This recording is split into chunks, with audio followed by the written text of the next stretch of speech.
What is going on, everybody? We're back on it. This will be the last one we do. Game of Thrones Season 8 official teaser trailer titled Aftermath. It was released on April 2nd and it has 5 million views. It's the number 5 on trending. I mean, we had Marvel and HBO just drop a bunch of trailers and stuff. Um, as of the time I'm recording this, it's April 3rd. Game of Thrones comes out in 11 days. It kind of blows my mind because I feel like it's been so long. We've all been like waiting for it. But it's also like I've kind of been so used to waiting, and I'm kind of like I'm okay with waiting if that means that the series doesn't end. Um, because we've been doing this for a while now. The show comes out, we wait a year, a little bit longer, and then the next season comes out, we wait a year, and we just keep doing it, and we do it and do it. But this is it. Like, it's over. Um, and it's bittersweet. It's actually kind of sad and depressing because like it's so great and the greatest thing I've ever watched. And like anything, you got to be subjective to it. It has its ups and its downs. Sometimes it has its flaws. But man, it's 90% of the time it's pretty amazing, and I don't even know how to describe it or have anything else to compare it to. Um, and I'm sure a lot of things are going to get paid off, and we're going to see a lot of things that we're hoping to see on screen, or certain characters live or die, and the show go certain directions. And I'm sure some things that people are expecting we're not going to see. And the thing is, like, if something you're expecting doesn't happen, you can't be like, oh, well, give it 10 more months, next season will come. Like, no, like, it's never going to happen. And that's the kind of like crazy part. Because there's been so much buildup, so much anticipation, and so much expectations. And if something doesn't happen, people are going to be sad and disappointed. But the show's been so amazing that I'm interested to. I can't wait to see what happens, but I'm not looking forward to when it ends. But we'll just enjoy it for what it is. Um, and we'll go from there. I think there's 6 episodes? I'm not sure. I know there's also been releases of, I think we have an episode 1 and episode 2 summary. Um, I have no interest in reading those. I had some people kind of like tag me in those things or suggest that I react to those things. They've given episode 1 summary and thoughts and kind of plot points, and then same with episode 2. I want none of that in my life. I've seen a lot of channels kind of like posting that and reacting to it. Um, that's not going to be for me. All we're going to do is this trailer, and then the next time you'll see anything Game of Thrones related from me will be Season 8, Episode 1. And man, I can't wait. It's unfortunate it's going to end, but it's been an amazing ride. And yeah, let's go ahead and do it. We're pressing play on the official Tease Aftermath trailer right now.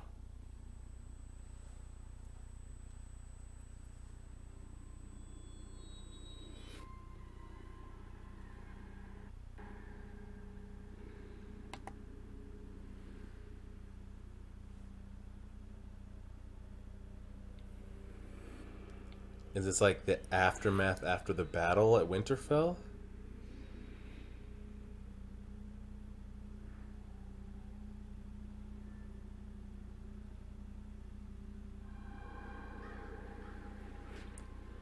That was Bran's wheelchair. That's Jaime's hand. Sean's sword.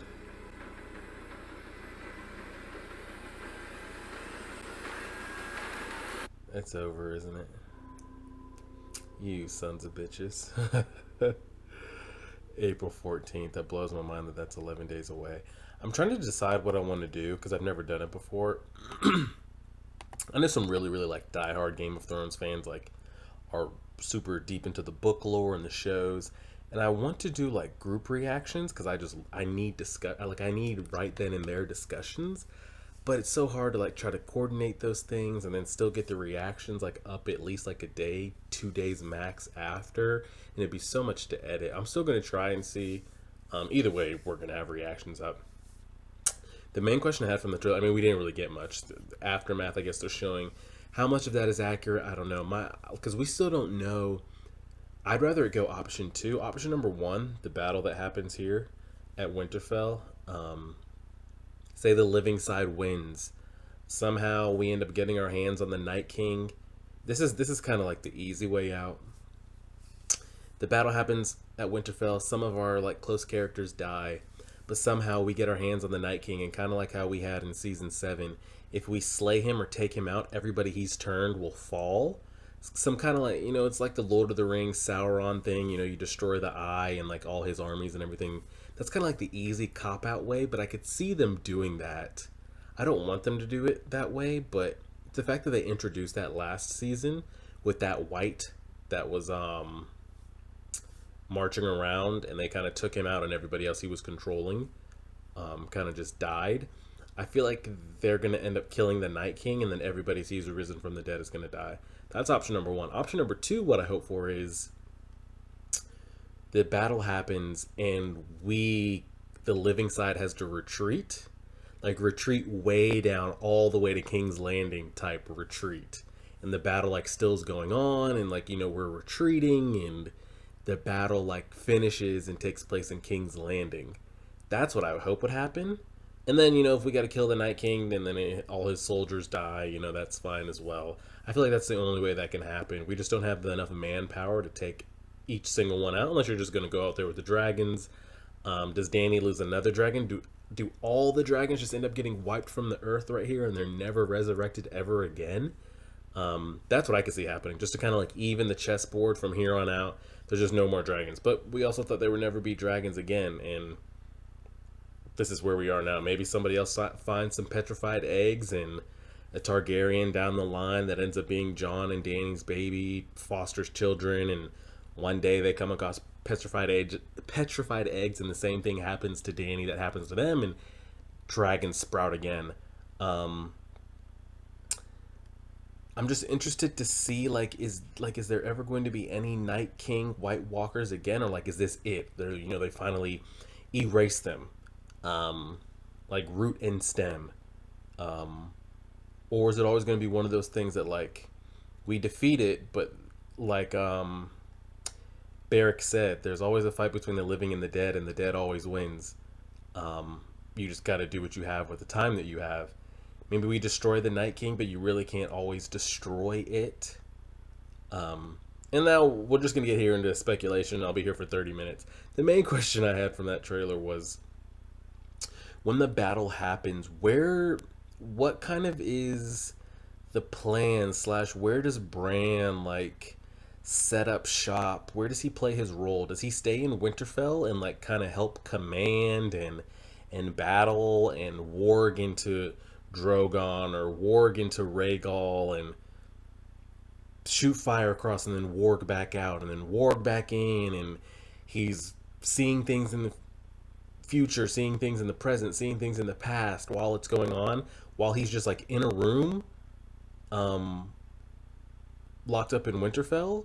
Or do they kind of need to take him like a couple miles out for safety reasons? Like, even if Jon falls and Dany falls or whatever, everything is still possible with Bran, and I feel like he needs to be protected at all times. So do you take him like kind of like away from the fight to as much safety as you can? Or is he sitting there just in the middle of Winterfell, controlling things on the battlefield, but kind of like not on the front line? I'm interested to see kind of where he's positioned when this happens. That's going to be real interesting to see. Of season 8. And what are we, each episode is a minimum hour 20? I think that's the lowest runtime.